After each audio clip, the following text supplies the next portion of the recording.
Welcome to Pallavi TV. బెంగాల్లో కీలక రాజకీయ పరిణామాలు చోటు చేసుకుంటున్నాయి. మనం మహారాష్ట్రలో చూసినాం కదా, శివసేన రెండుగా విడిపోయింది. ఏక్నాథ్ షిండే వర్గం ఒకటి, శివసేన ఉద్ధవ్ ఠాక్రే అయితే అసలు శివసేన ఉండెను.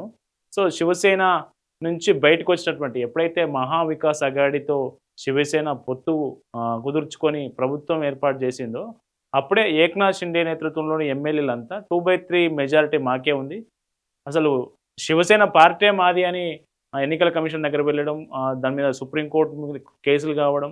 సో ఇదంతా జరిగిందే. ఆ తర్వాత శివసేన రెండుగా విడిపోయింది. ఇప్పుడు శివసేన సో ఉద్ధవ్ ఠాక్రే శివసేన ఒకటి యూబీటీ, శివసేన యూబీటీ ఒకవైపు, శివసేన ఒకవైపు ఏక్నాథ్ షిండే నేతృత్వంలో. సో మహారాష్ట్రలో శివసేన ఎట్లా విడిపోయిందో ఇప్పుడు బెంగాల్లో కూడా అట్లే టీఎంసీ విడిపోయే ప్రమాదం ఉన్నట్లు నిపుణులంతా అంచనా వేస్తూ ఉన్నారు.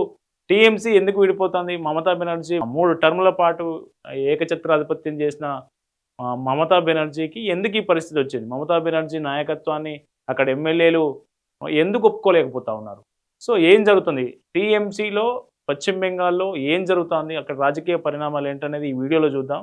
సో ఫస్ట్ ఆఫ్ ఆల్ మనం మాట్లాడుకోవాల్సిన విషయం ఏంటంటే, పశ్చిమ బెంగాల్లో 206 పైగా సీట్లు సాధించి బీజేపీ ప్రభుత్వం ఏర్పాటు చేసింది. సువేందు అధికారి నేతృత్వంలోని ప్రభుత్వం ఇప్పుడు కొలువు తీరింది. మే 9వ తేదీన ప్రభుత్వం ఏర్పాటైంది. ప్రమాణ స్వీకారం కూడా పూర్తయింది. సో ప్రతిపక్ష నేతగా ఎవరు ఉండాలి? పార్టీ ఫ్లోర్ లీడర్ అంటాం కదా, శాసనసభలో అసెంబ్లీలో ఫ్లోర్ లీడర్ ఎవరు ఉండాలి? దాని మీద తృణమూల్ కాంగ్రెస్ ఏం చేసిందంటే ఒక పర్సన్ పెట్టింది. ఆ పర్సన్ పేరు leader of the అపోజిషన్గా Shobhanath Chattopadhyay అనే ఒక వ్యక్తిని నియమించింది. ఆ శోభనాథ్ చటోపాధ్యాయ అంటే మీకు చూపిస్తుంది చూడండి. సో ఇతన్ని పెట్టింది. ఈయన పేరు శోభనాథ్ చటోపాధ్యాయ, పార్టీలో సీనియర్ లీడర్. సో ఎప్పుడైతే ఇతని పేరు ప్రతిపాదిస్తూ 70 మంది ఎమ్మెల్యేల సంతకాలతో స్పీకర్కు లెటర్ పంపింది టీఎంసీ. సో ఈయనే మాకు లీడర్ ఆఫ్ ది అపోజిషన్, మా టీఎంసీకి లీడర్ ఆఫ్ ది అపోజిషన్ ఈయనే అని లేఖ పంపించింది. ఎప్పుడు ఇది? మే 19వ తేదీన. సో ఆ లేఖ వెళ్ళింది స్పీకర్కి వెళ్ళింది. స్పీకర్కి వెళ్ళిన తర్వాత ఇందులో 70 మంది ఎమ్మెల్యేలు కింద సంతకాలు పెట్టి ఆమోదం తెలిపినట్లుగా ఉన్న దాంట్లో మా ఇద్దరి పేర్లు, మా ఇద్దరి సంతకాలు ఫోర్జరీ చేశారు, ఇవి మేము పెట్టిన సంతకాలు కాదని ఒక ఇద్దరు, ఇక్కడ కనబడుతున్న ఇద్దరు ఉన్నారు కదా, సందీపన్ సాహా, రితబ్రత. సో వీళ్ళిద్దరు ఏం చేశారంటే ఆ సంతకాలు మాయి కావు, మా ఫోర్జరీ చేశారని వీళ్ళు అసెంబ్లీ స్పీకర్కు ఫిర్యాదు చేశారు. ఆ 70 మంది మద్దతు తెలుపు తృణమూల్ కాంగ్రెస్ నియమించిన ఎవరైతే opposition leader of the opposition ఉందో ఆ కింద సంతకాలు పెట్టిన దాంట్లో మా ఇద్దరు సంతకాలు మేము పెట్టినవి కావు, అది ఫోర్జరీ జరిగింది అని స్పీకర్ ఫిర్యాదు చేశారు.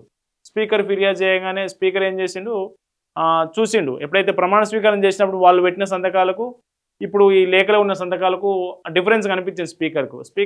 డిఫరెన్స్ కనిపించగానే ఈ ఫిర్యాదు మేరకు పోలీసులు కేసు నమోదు చేశారు.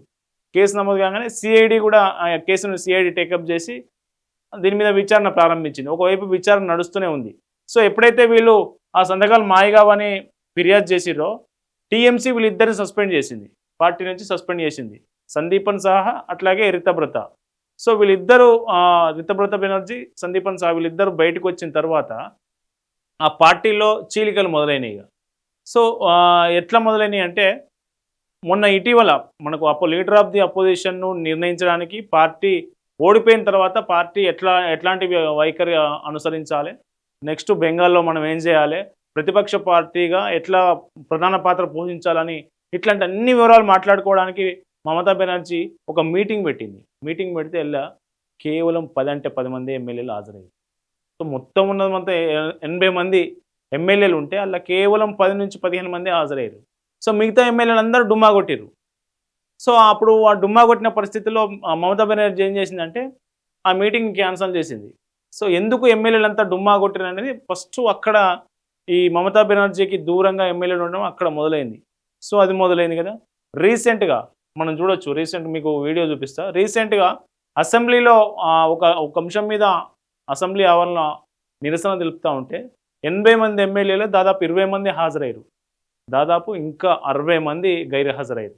సో అసలు విషయం ఏంటంటే, ఇప్పుడు రితబ్రత ఉన్నారు కదా, రితబ్రత బెనర్జీ, ఈయన 50 మంది ఎమ్మెల్యేల మద్దతు నాకుంది, మాదే అసలైన టీఎంసీ అండ్ ప్రతిపక్ష లీడర్ ఆఫ్ ది అపోజిషన్ నేనే అని స్పీకర్ లెటర్ ఇచ్చి కలవడం జరిగింది కొద్దిసేపటి క్రితమే.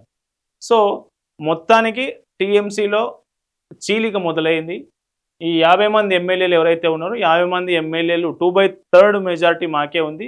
TMC Trinamool Congress, all India Trinamool Congress ఆ పార్టీ మాదే అని వీళ్ళు ఎన్నికల కమిషన్ దగ్గరికి కూడా వెళ్ళి ఈ పార్టీని వీళ్ళే క్లెయిమ్ చేసుకునే అవకాశం ఉన్నట్లు మనకు అక్కడ రాజకీయ వాతావరణం కనిపిస్తూ ఉంది.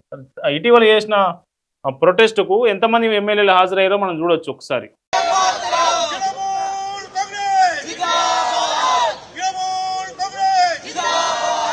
80 మంది ఎమ్మెల్యేలు గెలిస్తే టీఎంసీ ఇక్కడ అంతా ఉన్నది 20 మంది కూడా లేరు. సో టీఎంసీలో చీలిక మొదలైంది. మమతా బెనర్జీ 15 ఏళ్ల పాటు పార్టీని ప్రభుత్వాన్ని ఒంటి చేత్తో నడిపినటువంటి దీది ఇప్పుడు సొంత పార్టీలోనే చీలిక మొదలు కాబోతా ఉంది. టీఎంసీ 2గా చీలబోతా ఉంది. దాదాపు 20 మంది ఎమ్మెల్యేలు మాత్రమే ఆమె వెంట ఉన్నట్లు మనకు స్పష్టంగా తెలుస్తూ ఉంది. దాదాపు 40 నుంచి 50 మంది ఎమ్మెల్యేలు, 60 మంది ఎమ్మెల్యేలు ఇటు వేరుగా సొంత కుంపటి పెట్టే అవకాశం కనిపిస్తూ ఉంది. శివసేన ఎట్లయితే శివసేన యూబీటీ శివసేనగా విడిపోయిందో ఏక్నాథ్ షిండే, అట్లాగే ఉద్ధవ్ ఠాక్రే, టీఎంసీ కూడా అదే పద్ధతిలో విడిపోయే అవకాశం ఉన్నట్లు మనకు స్పష్టంగా కనిపిస్తూ ఉంది. ఎమ్మెల్యేల మద్దతు మొత్తం అటువైపే ఉంది. సో అసెంబ్లీ పరిస్థితి ఇట్లా ఉంటే పార్లమెంటు పరిస్థితి కూడా ఇంకా వేరే విధంగా ఉంది. దాదాపు 15 మంది ఎంపీలు ప్రెజర్ చేస్తూ ఉన్నారు బీజేపీ రాష్ట్ర నాయకత్వాన్ని. మేము పార్టీలో చేరుతాం, మేము బీజేపీలోకి వస్తాం, మీ పార్టీలో చేరుతామని. 15 మంది ఎంపీలు అంటే లిటరల్గా ఆ సంఖ్య ఎంతైతుందో చూడండి. కానీ బీజేపీ కేంద్ర నాయకత్వం ఒక స్పష్టమైన ఆదేశాలు ఇచ్చింది. ఎవరిని రాజీనామా చేయకుండా ఎవరిని పార్టీలోకి బీజేపీలోకి తీసుకోవడానికి వీల్లేదు. వాళ్ళకి పార్టీలోకి ఒకవైపు వస్తాన్నా కానీ వాళ్ళ నేపథ్యం, ఇన్ని రోజులు వాళ్ళు చేసిన అరాచకాలు, వాళ్ళకి సంబంధించినటువంటి ప్రజలు వాళ్ళ మీద ఉన్నటువంటి అభిప్రాయం, వీటన్నిటిని పరిగణలోకి తీసుకోవాల్సి ఉంటుంది. కాబట్టి మీరు తొందరపడి ఎవరిని చేర్చుకోవద్దు, బీజేపీలో చేర్చుకునే ఆస్కారమే లేదని చాలా స్పష్టంగా కఠినమైన నిబంధనలు వీళ్ళకు విధించి చెప్పింది. కాబట్టి వీళ్ళు కూడా ఏం చేయలేకపోతున్నారు. రాష్ట్ర నాయకత్వం మీద 15 మంది ఎంపీలు నన్ను వచ్చి అడిగారని ఇప్పుడు రాష్ట్ర సీనియర్ నాయకుడే మీడియా ముందు నిన్న మాట్లాడిన పరిస్థితి. సో బెంగాల్లో ఇక టీఎంసీ పని ఖతమైపోయింది. అది స్పష్టంగా కనిపిస్తూ ఉంది. ఇప్పుడు ప్రభుత్వం ఏర్పడి కనీసం నెల రోజులు కూడా కాకముందుకే పార్టీ 2గా చేయాలి. 50 మంది ఎమ్మెల్యేలు, 60 మంది ఎమ్మెల్యేలు సొంత కుంపటి కోసం వెళ్ళడం. సో లీడర్ ఆఫ్ ది అపోజిషన్ను కూడా మమతా బెనర్జీ పెట్టలేని పరిస్థితుల్లోకి పార్టీ వెళ్ళిపోయిందంటే అక్కడ ఉన్నటువంటి ప్రజలు కావచ్చు, అక్కడ ఉన్నటువంటి వ్యవస్థ కావచ్చు, ఎంత వేగంగా మారిపోతుంది అనేది మనకు స్పష్టంగా అనిపిస్తూ ఉంది. ఈ టీఎంసీ రాజకీయాల మీద అప్డేట్స్ మీకు వస్తూనే ఉంటాయి, చూస్తూనే ఉండండి. ఈ టీఎంసీ చీలిక మీద మీరు మీ అభిప్రాయాల కింద కామెంట్ చేయండి.